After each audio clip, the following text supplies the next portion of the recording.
You want details? Fine. I drive a Ferrari 355 Cabriolet. What's up? I have a ridiculous house in the South Fork. I have every toy you can possibly imagine. And best of all, kids, I am liquid. So, now you know what's possible. Let me tell you what's required. Life advice. The email is lifeadvicerr@gmail.com. Okay. Hey, Ryan, reaching out because I value your opinion. My significant other also values your words as well. Okay. So Nice. we got a female. We got a female chiming in here because usually you don't hear dudes going, my wife loves everything you have to say. So here's her deal. I'm currently dealing with a very common situation, an overbearing, jealous, and intrusive mother-in-law. There's been a lot of history here that I won't entirely unpack, but there is one situation I'm currently dealing with that I'd like your advice on. Uh-oh. So this is, I wonder if we're being used as a vehicle here as the call out so that the significant other knows what's going on with the intrusive mom. I don't know. Whatever. That's on you. You sent the email in. My basically mother-in-law, mother to the guy I've been dating for 3 years, sees me as competition. And that simple fact has created a huge wedge in her and I's relationship. She lives in the same city as me, and my significant other works for my significant other as his assistant. He owns a construction property management business, and they text mostly every day. She typically keeps her distance from me because of how she feels about me. This week is her birthday. She's requested to my significant other that he and his best friend take her fishing. Only the two of them are invited and no one else. And it would be in my boat that I purchased last year. She knows I would enjoy going, and yet she purposely manipulates my exclusion. Time out here. You got a boat? Yeah, my boat. That implies that, obviously you're a roller, and is it not your significant other's boat? Like it's just your boat. Damn, hard line. Yeah. And then but he has privileges to use it, and for her future mother-in-law to use it. This is a weird situation. Yeah. Hey, can we use your future wife's boat and she can't come? You're not invited. Yeah. I would say if it doesn't work out, I think you're going to have a lot of options. Be like, oh yeah, cool. I'm free Saturday. Actually, we were just thinking the two of us. Sorry, Do they refuel it? I mean, that'd be the ultimate. Like, and they didn't put gas in it. Man, that's harsh. Anyway, okay. Okay. So I'm already mad about it. Yeah, but I feel like she has a great chance to, if it doesn't work out, Yeah, she got a boat. She'll be fine. What better dating profile than loves to stay active, loves dogs, owns a boat. Okay, so the significant other sees nothing wrong with this, says I'm making the situation about myself and I'm being selfish, so I need to get over myself. Oh, well, sounds like, all right, why don't you go rent a fucking rowboat then, buddy? All right, that in itself is toxic, hurtful behavior on his part, but nonetheless, I want your opinion on if I'm misconstruing the situation, turning it into something that it isn't. Would you allow your mother to exclude your wife from plans involving you? Would you stand up for your wife, or would you simply grant your mother her birthday wish and take her out without your wife there? Love your feedback. Well, I'm not the perfect guy there for the end, my hypothetical wife, mother-in-law situation, but it's always kind of a weird dynamic if you break it down like that. I always think one of the weirdest realizations that you have as you get older as a kid is that you look at your mother and father as almost brother and sister and like it's family. It's like, no, like at one point, one of them was like super into the other. There's a chance that your dad, was annoying, and then your mother was finally like, okay, fine, or the other way around where your mom wouldn't leave your dad. And then when you start thinking about your parents as a version of a relationship that obviously was much more serious than maybe what you're dealing with as a younger person. But then as you get older, you start looking at your parents as people that were dating and romantically involved instead of just the immediacy of kind of all that being. It's almost like sometimes it doesn't feel that way when you're younger and you're growing up. So trying to apply some of that to the mother-in-law part of this. Is he an only child? If that's the case, I mean, I think that can get weird sometimes with the protection part of it. You mentioned something in the past, but you didn't want to go there that you didn't want to unpack, which is totally fine. But I'm just wondering if there's something that they went through as a family that has bonded them maybe beyond. And then on top of that she's working for his business. They're going to be texting every day, even if it wasn't his mom, if she's helping him run his business on top of everything else. There are people that want to be with their parents all the time. There are people that are really good about being around their parents, and there are people that never want to deal with their parents. All right. So I think anybody that's depending on which category you fall in, sometimes you'll have a harder time understanding the closeness or lack of closeness of your significant other and their parents. So really what this comes down to is, as you described, and we're only getting your side of this thing, is that it's not even so much about the mother-in-law as it is, how is your future husband going to balance this? Because him saying, hey, you're making it about you when you feel like the mother-in-law has gone out of her way to exclude you and finds you as his competition. If he's not seeing that, that's going to be a bigger problem than the boat and the birthday and the texting and the daily stuff here. So it is a bit like, hey, whose side are you going to take? The thing that I always think, like in a healthy marriage, like even if it's your mother, this is somebody you're starting a family with. This is somebody who you're signing up to be with every day for the rest of your life if it works out. So the significant other should almost always win. And like to me, that's the ultimate commitment. So yes, this person could have given birth to you, but you're not living with your mother the rest of your life. You're not starting a family with your mother and planning out, decades in advance, if you're on the same page with the other person. And you can plan, you can say, hey, eventually I'd like to do this. I'd like to have this many kids. I'd like to live here. This is what I'd love to pursue. But if my career doesn't work out, this is something else that I can do. I want to be supportive of you. Like these are all the real things, the cool shit in good relationships where you grow together and you share this journey together. And there isn't really room. I mean, there's a lot of reasons why, like, it's cool when people remain friends later on. But like when I hit up guys, like, hey, you gonna do something? It's like, dude, it's just not really the way it works, Russillo. Like, I can't just go to Vegas with you for a UFC fight. I'm like, why? Like, why wouldn't she want you to have? He's like, yeah, but it doesn't fucking work that way. And it's like, look, I also understand that it doesn't work this way, but I'll still throw the invites out there every now and then. So if he's not more committed to you than he is his mother moving forward, I do think that that's a real problem. And they don't even bother addressing it with the mother-in-law. It doesn't matter, like it'd be great if the mother-in-law was like, this is amazing. My son, who I love, this is his person. He picked this person. He found her. This is great. It apparently isn't going to go like that, but I don't think there's any resolution to this until you get your future husband more on the same page with how you feel about this. Than trying to battle with the mother-in-law that was totally okay with taking your fucking boat out and making sure that you weren't on it. This is like, I feel like there are so many romantic comedies, rom-coms that have been this exact premise where like the guy is just way too into his mom and there's like way too much of a connection there. And it's always a red flag. Like it just never, to me, that's never cool. Like I have a great relationship with my mom, but I would feel really awkward if I told my wife, hey, actually, like, you can't come on your boat to do this thing. Like, and here's the thing is like, my mom would want Maddie, my wife, to come with us too. So it's a tough situation. I think you're right. The least of her concern should be the mother-in-law, because there's a good chance you're never going to really win her over anyway, if this is the way it is now. But it's all about like the dude and figuring out what is the line where you're going to be able to be like, who's the priority here? Am I the priority, or is your mom the priority? I know the mom does a lot of things for you, but like I am, if I'm this important person in your life, like I kind of have to be number one. And I don't know if there's any reasoning with that. Like some guys are just kind of like mama's boys like that. And they kind of like that. They like the security. That's never been my thing, but I think that's kind of a big red flag. I don't know if you do.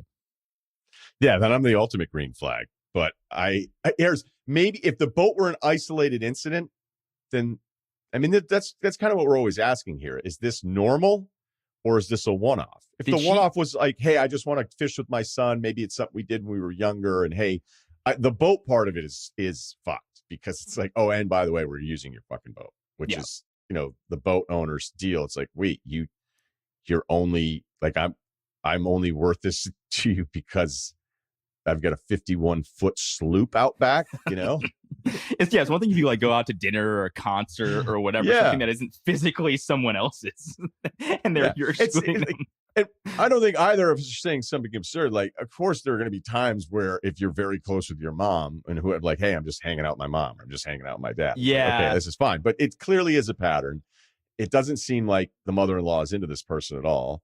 I don't know if there's anything that validates her feeling about any of this. Is this the same? Like another thing you could ask the significant other and be like, if you've been with anybody else that was serious, I don't know. Some people don't love talking about that either. Was this also the case? Yeah. Because then sometimes it would be that.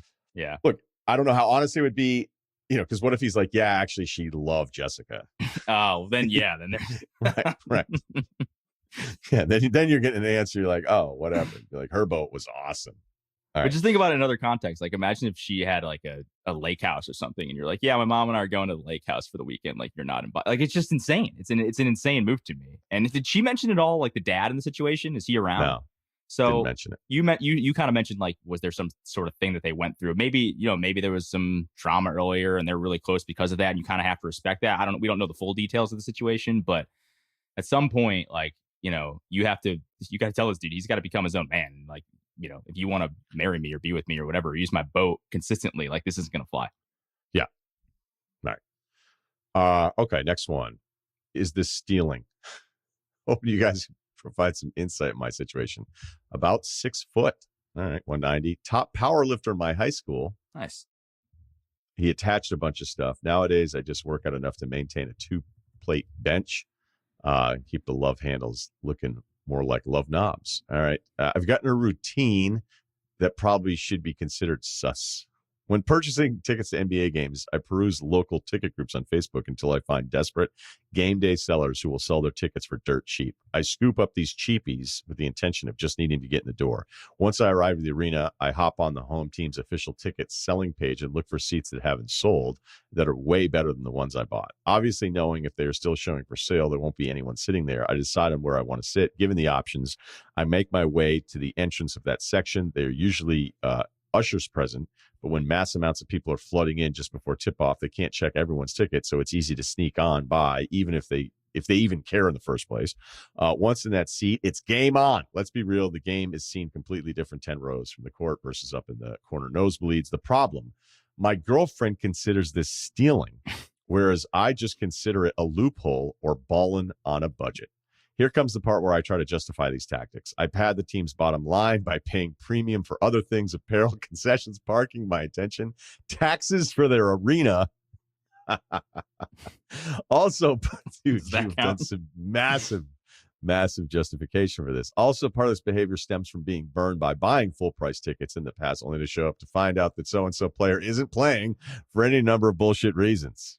All right. Thanks, bring Adam it Silver. Shifting the power back to the people. Between that and the audacity of management to raise prices consistently, regardless of the product put on the court or the field, it doesn't feel wrong to do what I do. Time for the fans to take back some power. Okay, maybe not, but I'm sure you can at least understand where I'm coming from. I would appreciate your viewpoints. Rip me to shreds if you want. I'm still going to listen to the pod. P.S. I attached some of the views I've had. None of these cost more than $25 a ticket with my method. Well, you just exposed your method here a little bit. I'm going to tell you right now, I have no problem with this whatsoever. Okay, zero. Your girlfriend dumper. No, but just her saying unless this is stealing. Yeah, unless she's got a boat that you can use with your mom without her. I don't think this is stealing at all. I think it'd almost be elitist to have a problem with this. You have a system. I think the only thing is, as somebody that's been on both sides of this, okay, I used to move up all the time at Fenway when I didn't have any money, because back then, before Fenway was Pink Hats and World Championships and stupid songs inside the park all the time. I guess they're doing the Blur thing now after strikeouts. I don't know exactly when that started, because I don't think I've been to Fenway in a little while. Wait, but Blur song 2? Yeah. Oh, interesting. I'm not sure. I'm getting reports from opening day from my buddies that were there, and I'm not super original. I'm not loving it if that's true. I gotta do some more research. We're gonna get IT on that, but I'm not gonna be a hypocrite here and say, oh, you shouldn't do that, because I don't have a reason to say this is like some philosophical thing. I'm sure there's some people listening to go, hey, you buy your ticket, whatever. No. There are weird times where you just. I mean, I guess I'm sliding another bartender analogy in here, but like there used to be always this dilemma with depending on who you worked with, where you worked at. And yeah, I'm going to hook up my buddies here. I'm going to do a couple, like I wouldn't be like, hey, here's free rounds left and right, but I'll figure out a way to take care of you guys in a couple rounds or whatever. And then there would be this philosophical thing. There's this woman bartender that I work with, and she'd be like, it's not your booze to give away. You don't own the booze. It's not your right. I'm like, yeah, that's technically true, but it's also not really what we do here. Like I can't tell you that you're wrong, but that's not really how anybody looks at this. And we're not at a Chili's, okay? So, although I don't know what Chili's does, I'm sure there's a couple of people throwing some sidecars down, on the low, a couple Tullamore dues. for the crew in the local corner. Bristol Chili's. That place would get weird sometimes. Yeah, right. Here's some chips. Nobody's looking. So I dump a couple Coronas and a margarita, call it a night. Yeah, I don't know. The Coronas they may have inventory on, but I don't. I think what you've done is you figured out something here that's a next level. Is that you wait until the last minute. And by the way, the people that are selling their tickets last minute, they already know what agreement they're into. They're on some ticket group going, I'm hoping to get anything to cover anything. And you're probably buying from somebody who's bulked up and bought so many tickets in the first place that they've changed the market. Although the secondary ticket market will argue, at least we provide you a service to be able to get into anything that you ever want to go to. Which is also a weird dynamic of teams being like, wait, we're supposed to let secondary ticket markets just go ahead and sell our product for a greater profit than we're allowed to because of reasons. And then that's why all of these leagues and specific teams partnered with all these secondary ticket merchants anyway. So I don't know that anybody's feeling bad for that part of the transaction. And then once you're in there and you figured out to look at which tickets are still available and they're going to be open, I don't have any problem with this. But she just may be, back to the free drink analogy, she may be just so philosophically opposed to this, she's just not going to see it. We are all on your side. I'd imagine you'd have 90% of the people on your side here. I think the only time that you argue against this is if you're the person that always has those nice seats, and for whatever reason, because you're in the club out back, you know, you never notice, like in the really good arenas, actually most arenas now at this point, halftime, second half starts, and all the best seats are still empty because they're hanging out in these really cool spots in the arena having drinks, and they're late to get back to it. They're not grinding, they're not taking notes, they're not charting plays, obviously, but they're having drinks and they're just wandering back in when it's convenient for them. I think when those seats are taken and it's clear that it's like, yeah, I just haven't been back to my seat. And then you show up and the dude gives you a hard time because you weren't your seat at the right time.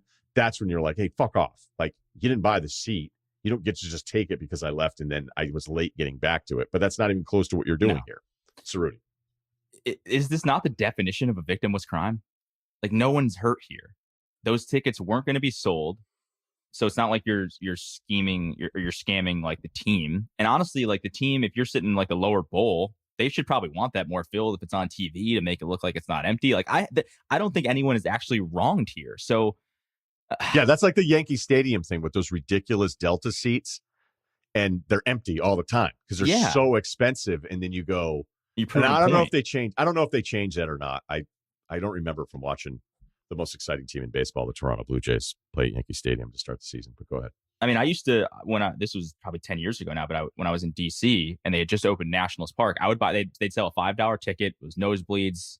And no one would go because they were terrible at that time. And I sat in every different part of that entire ballpark. And honestly, it was like pretty awesome. And again, that's what I in my own head, I'm like, I'm not stealing from anyone. I'm not taking anyone's seat. I'm not like taking money. I'm still giving money to the team in some way, shape, or form. You know, it's $5. And like, do they not want me to go? Like, I could just not go and spend the $5 and never be at a stadium or never be at a Nats game. So again, this is the definition of a victimless crime. You should not be weird about this. And I think honestly, you have to have a conversation. Your girlfriend seems like too much of a goody two shoes. Like why is she pro owner? I don't understand like what her stance is in the situation. Like I don't understand like why is she like, no, you need to pay the $200 to sit in that actual seat because, you know, the NBA, the profits, but these guys are already making millions of dollars anyway, man. You do you. And honestly, I think you found a pretty cool scheme. Like I hadn't thought about that, to look at the what's still available, what's available, because then you know. And it's all about what the bounce or what the the attendants do and if they check you or not. If you have a system in place that allows you to do it, then that's on you, man. That's smart.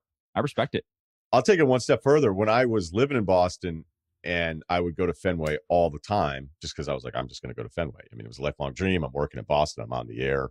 I'm like, I can't believe I get to talk about my favorite team ever. And now I can go to Fenway whenever I want. And it was a little less strict then, but it was starting to get to the point where you just couldn't even find a seat in the place. And I would go up to this one section. The usher was just, the legendary older guy. And I'd give him $5. And he would be telling me, like, he would give me like, hey, that guy's not going to be here tonight. And I would sit in the seat. I did it for like 40 games. Every time I just give, like, honestly, like, I didn't have any money. I was in. I hated sitting in the press box. I hated it. The press box at Fenway was terrible. And, if you were a guy like me, the lowest of lows, and I'm not really even, I'm not like covering the game. Whatever, I didn't want to sit in the press box anyway. All right. Thanks to Kyle and Steve producing this podcast. Ring your Spotify. Please subscribe. I'll be back on Thursday with Bill on Sundays.